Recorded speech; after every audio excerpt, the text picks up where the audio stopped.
நேற்று இரவு நடந்த இந்த விபத்துக்கு அப்புறம் நம்ம டேங்கர் வந்து இங்கே ஒரு அப்டர்ன் ஆகி இருந்தது. அது வந்து தொடர்ந்து நம்ம காவல்துறை மற்றும் அனைத்து துறைகளும் இணைந்து இங்கே வேலை பண்ணிட்டு அது வந்து இப்போ ரிஸ்டோர் பண்ணி முதல்ல வந்து அது ஸ்ட்ரைட்டாக அப்டர்ன் ஆனது வந்து சரியான அலைன்மெண்ட் கொண்டு வரப்பட்டது.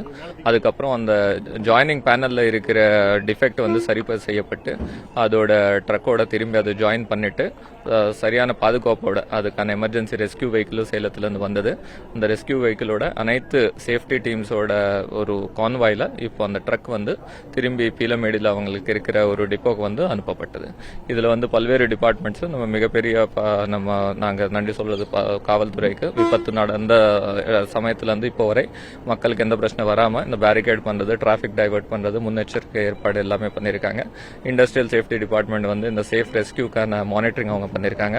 ஹைவேஸ் டிபார்ட்மெண்ட் இப்போ நீங்கள் பார்த்தீங்கன்னா இந்த 35 டன் நம்ம 18 டன் கேஸ் மற்றும் 17 டன் ட்ரக்கோட வெயிட், இந்த 35 டன் தூக்கக்கூடிய கிரேன்ஸ் வந்து ஒரு சில இடத்துல தான் இருக்கும். நமக்கு இந்த அவினாஷி பாலம் வேலை போயிட்டு இருக்கிறதுனால ஃபுல் டீமே இங்கே பக்கத்துலேயே அவைலபிளாக இருந்தது. அதனால அந்த 2 ட்ரெயின் அவங்க கொண்டு வந்து தொடர்ந்து இந்த ஆப்ரேஷனில் வந்து அவங்க ஈடுபட்டாங்க. அது மட்டும் இல்லாமல் கோயம்புத்தூர்ல இருக்கிற நிறைய பேர் வந்து வாலண்டியர்ஸாகவே வந்து இங்கே வந்து ஹெல்ப் பண்ணியிருக்காங்க.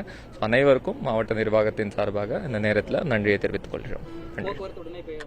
உடனே ரிஸ்டோர் பண்ணிடுவாங்க. அது போன உடனே இப்போ நஞ்சாப்பா ரோடு வழியாக அது அவினாஷி ரோட்ல இருந்து வெளியே போயிடும். ட்ரக் போன உடனே போக்குவரத்து வந்து ரிஸ்டோர் பண்ணிடுவாங்க.